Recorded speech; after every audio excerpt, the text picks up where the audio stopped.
One thing I do know is packages definitely have to be organized in order for it to be a safety issues for everyone that lives here, including people with disabilities.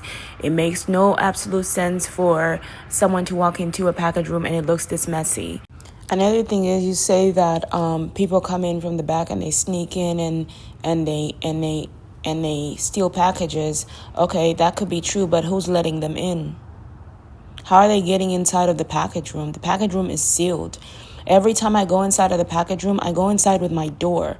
Only one time I went inside of the package room where the package room door was open, and so I told the management team or whatever that the package room is broken, door is broken, and it should be locked. So I'm wondering how exactly you're stating that people are getting inside of the package room. I'm just trying to make some order here so that this whole mess doesn't happen, right? So that's something that we have definitely should be discussed. Organized. Like, look at this ripped package.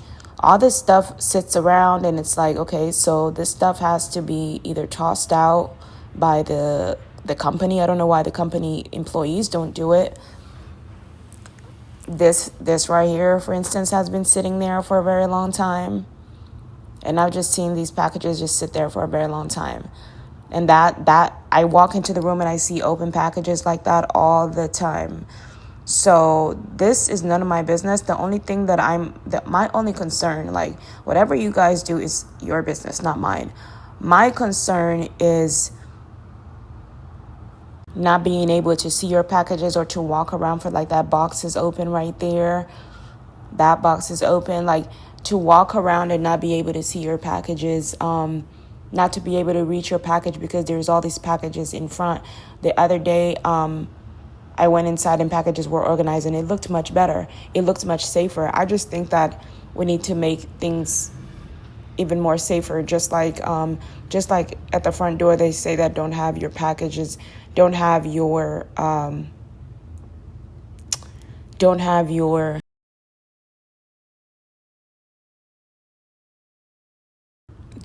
trash can or whatever in front of the door because it's a fire hazard. This is also a safety hazard. So, and it's not that it's messy, something to talk about. The fact that there are new packages coming in every day. This is my big concern. This is my thing. Like the other day I saw packages sitting at the front desk. Then I said, well, what's the point of the package room? And there was nobody at the front desk, nothing. Nobody was there to even sign papers. And there were just a bunch of boxes sitting in the lobby. And I'm like, well, why are these boxes sitting in the lobby in the first place if they can go in the package room, right? But if the package room looks this way, then it's going to be hard for people. First of all, the door doesn't say package room. The door doesn't say package room. So some people are new and they don't know where packages go. So I think having a little more direction will definitely help the delivery guys to make a safe and proper delivery. Now, like I said, for those of you who would love to accuse me of stealing packages, if I'm someone that was really stealing packages, do you think that I would sit up here and start talking about it and talk about fixing everything? No, I would want it to stay that way so I can continue with that crime or continue doing that, right? So just keep that in mind. If I'm someone that really wanted to follow through or do these exact things, then I would pretty much be quiet and allow it to happen. But like I said, whatever you guys do is none of my business. My only concern is having my packages delivered and they stay outside. And I start looking for them because they're on the 680 side instead of the 688 side. And then I wonder why. What is the point of having a package room if the packages can't be put in the package room but left outside? Why? What's the point of the package room? There's a reason why a package room exists. And then another thing is that what I noticed is that a lot of the delivery guys don't have the right code. So I want to know who's not paying attention when it comes to in terms of doing their job. And what's making you not pay attention? Are you sober? You know what I mean? Because things can be done right. Things can be done right. But in order for things to be done right, we need to to figure out if people are sober, if people are focused, what's making them give out the wrong code. When I first moved into the apartment, there's a lot of details they missed out in telling me about people with disabilities, how they get specific accommodations. These are things that I feel like should definitely be peacefully discussed.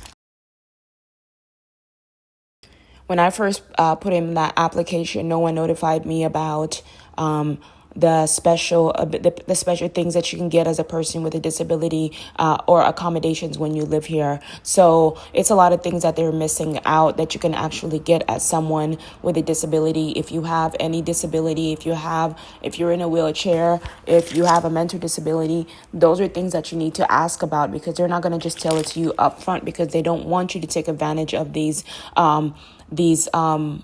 what is it called? Of the opportunities that they have for you guys. The government definitely helps to accommodate people with special needs. So this is for you. I'm telling the people that have special needs that don't have anybody to help them whatsoever. I do this so that you can have an easier way to go, because I've actually been in your shoes and I've actually been in your situation. And as much as we love how the business is running, and Radius is doing a great job so far. So I'm not here to say, oh, Radius is a bad company. So don't be insulted, because I'm not here to insult your work. What I'm here to do is try to fulfill it and try to help you get better, help you grow, just like your Radius by being here is helping me grow. So my job is I'm not here to insult you guys if that's what you think I'm doing. I'm here to fulfill this, to make this better.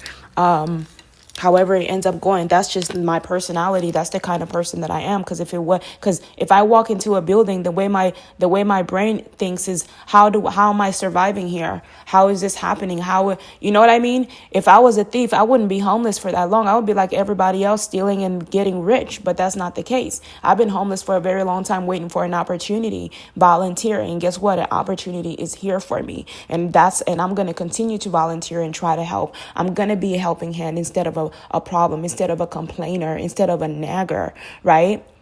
That's all I can do.